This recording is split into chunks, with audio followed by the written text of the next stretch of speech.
Russia attack NATO countries? We understand that this is nonsense. Do you understand? Is Moscow ready to negotiate with Zelensky? We don't care who conducts the negotiations, even if it's the current head of the regime. And why is Germany's help in resolving the Ukrainian crisis not needed? A mediator must be neutral. Statement from the president at the meeting with the heads of international news agencies. So, will the U.S. strike Iran? There is no final decision yet. Tehran is being more specific. The missile strikes will be strategic and prolonged.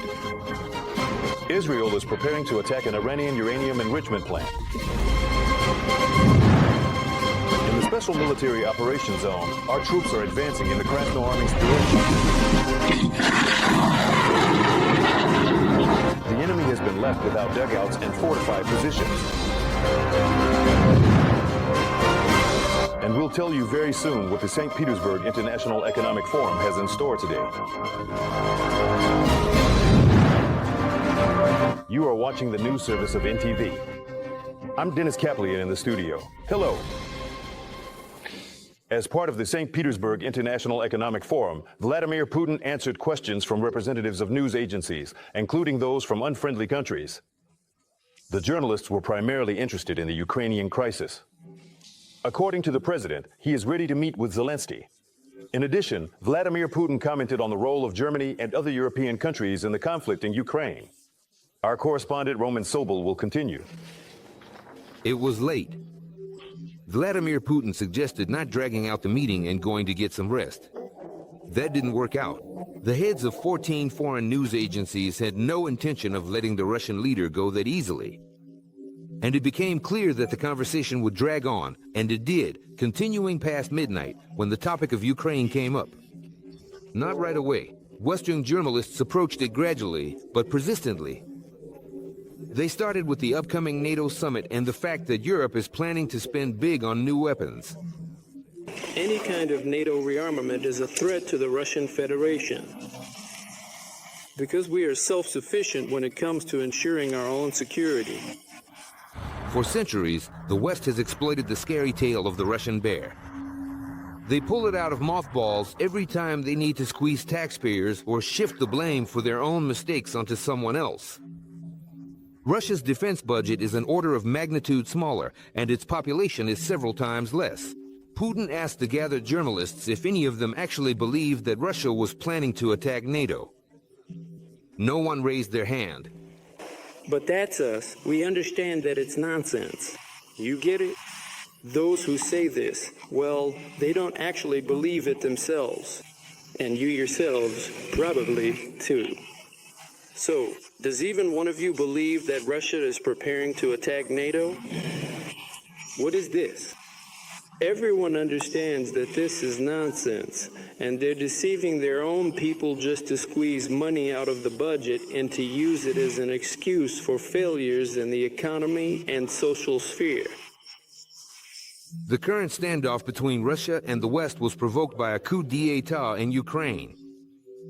Putin, point by point, like a certified lawyer who understands international law perfectly, explained all the steps our country took in what forced us to start the special military operation. You can criticize Russia all you want for starting the aggression. A part of one country's territory decided to separate from the main part. That's the southeast of Ukraine, Donetsk and Luhansk. They made the decision to separate. Did they have the right to do that or not?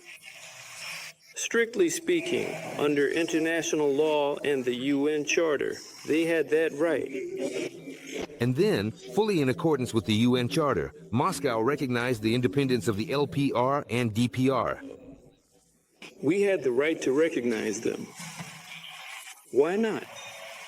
We recognized them. Tell me, where did I make a mistake? At what point? At which step did I make a mistake? But you won't find it easily. There isn't one.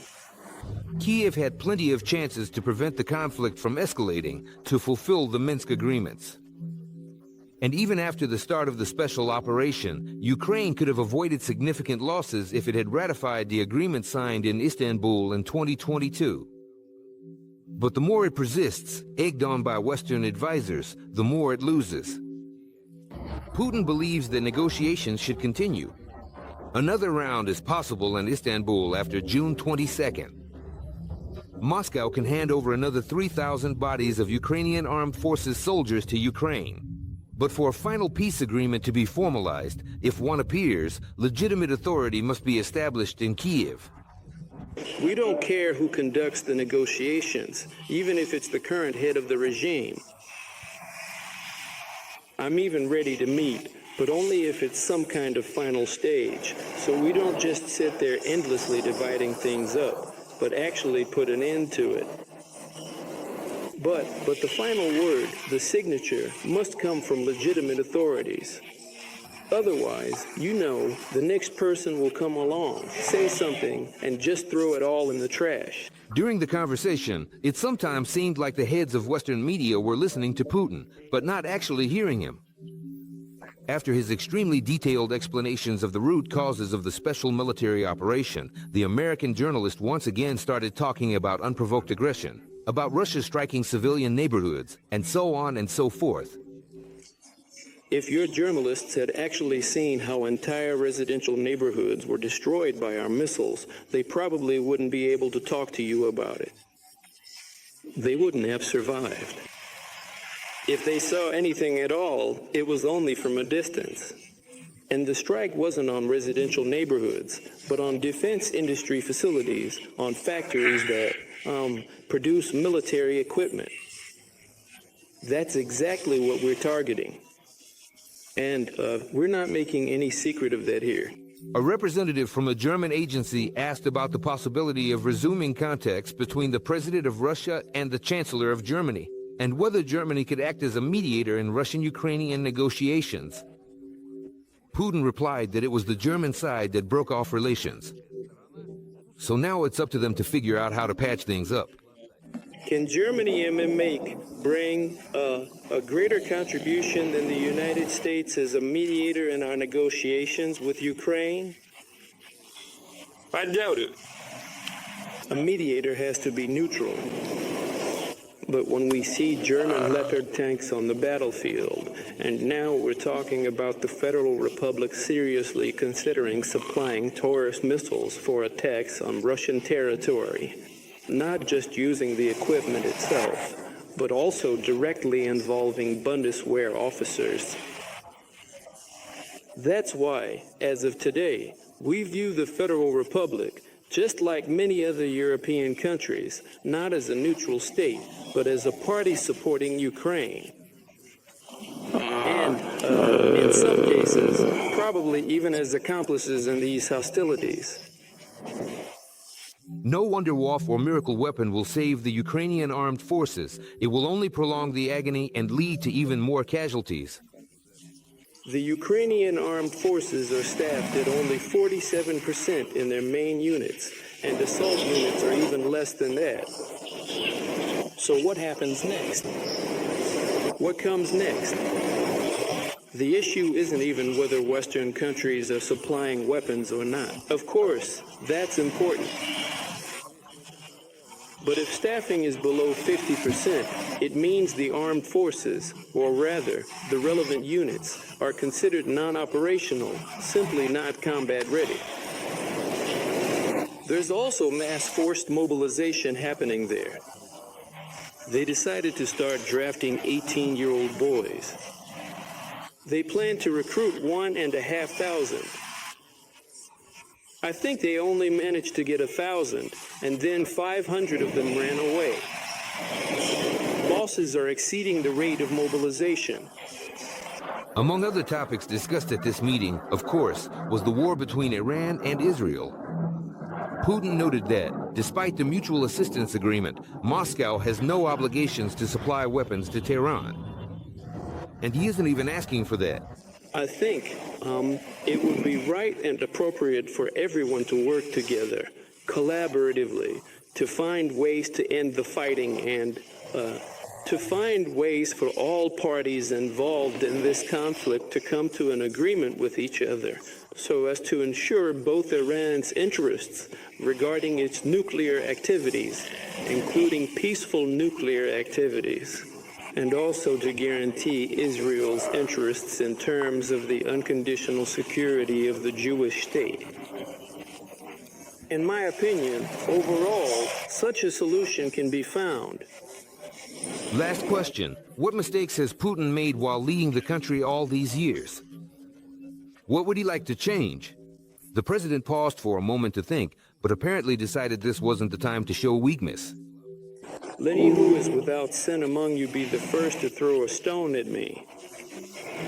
Roman Sobel, Yulia Ledinovskaya, NTV Television Company. Meanwhile, the Middle Eastern knot is tightening even more. Last night, Tel Aviv and Tehran continued to exchange strikes. Iran used the new super-heavy ballistic missile. In response, the IDF intends to bomb a uranium enrichment plant. Special attention is focused on the United States. Donald Trump continues to escalate the situation, stating that people should be prepared for anything. However, journalists explain Trump's hesitation to involve the U.S. in the conflict quite simply. Washington won't be able to win a quick war against Iran. Alexander Kanovich has gathered all the latest information about the situation in the Middle East.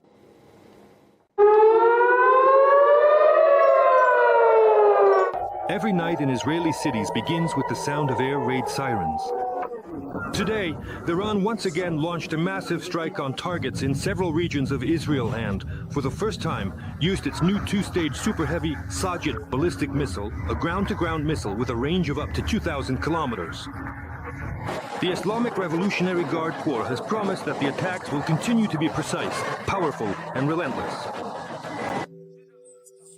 The 12th wave of Operation True Promise 3 began with the launch of long-range, super-heavy, two-stage ballistic missiles. During previous operations, we crushed the air defense system of the Zionist army, and now the skies over the occupied territories have opened up to Iranian missiles and drones. You haven't seen sunlight for several days now. Rest assured, the wail of the alarm sirens will not fall silent for even a moment. In addition, Iranian military officials announced the start of the 6th phase with drone strikes against Israel. The Jewish state, in turn, claims that most of the attacks were successfully repelled by air defense forces.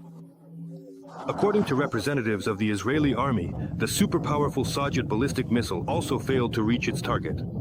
However, according to experts, the Sajid is harder to intercept because of its high speed and maneuverability. And this makes it a serious threat to Israel's air defense systems. Iranian media report that 3 such missiles were launched at targets inside Israel. Our people are being bombed by the Zionist regime. Naturally, we are responding within our right to self-defense. To sit down at the negotiating table would mean surrender. Such negotiations are unacceptable and have never been, and will never be, on the agenda of the Islamic Republic of Iran. When the necessary conditions are created, diplomacy will always remain an option. But under the current circumstances, we really do not see such a possibility. The possibility of negotiations with Tehran was also mentioned the day before by the U.S. president. However, just a few hours later, he made a different statement, saying that the Iranian authorities had missed their last chance for this. So far, Donald Trump has not made it clear whether America intends to join the Israeli military operation against Iran. Although, many signs indicate that Washington is not ruling out such a scenario at all. I have options for action, but no final decision yet. I like to make that decision at the very last moment. You know, everything changes, especially in war. It could be one extreme after another. War is a very bad thing. According to Trump's advisors, the main question for him right now is whether military support will help destroy Iran's most fortified nuclear facility. The American president reportedly wants to make sure that such an attack is truly necessary and won't drag the U.S. into a prolonged war in the Middle East. After all, the plan is to bomb a facility located in a bunker almost 100 meters underground. Trump has also not ruled out a change of power in Iran, saying that right now, anything could happen. Iran's supreme leader, Ayatollah Ali Khamenei, in turn, warned the U.S. about irreparable damage if they intervene, and reminded them that at least 10 American military bases are within range of Iranian missiles. Alexander Kanovich, Yulia Scienskaya, Vladimir Talazin, NTV Television Company.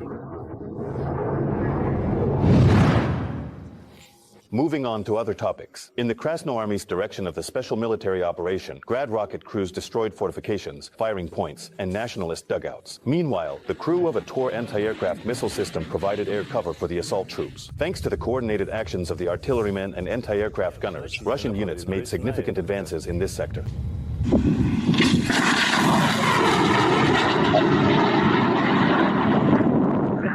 This is an unmanned aerial vehicle of Ukrainian production called Shark or Fakula, as they call it over there. They say it's a very scary thing and expensive too. In the DPR, artillerymen eliminated temporary deployment points of the Ukrainian armed forces. Militants had set up shelters in abandoned houses, and precise strikes were carried out on these locations. And in Zaporizhia, FPV drone operators struck enemy dugouts, and particularly strong fortifications were attacked several times. Paratroopers from Yaroslavl captured a major enemy stronghold near Chasev Yar. Assault troops got close to the positions of Ukrainian militants and offered the nationalists a chance to surrender. However, they refused, so our troops launched an attack, which allowed them to recapture the positions from the Ukrainian armed forces.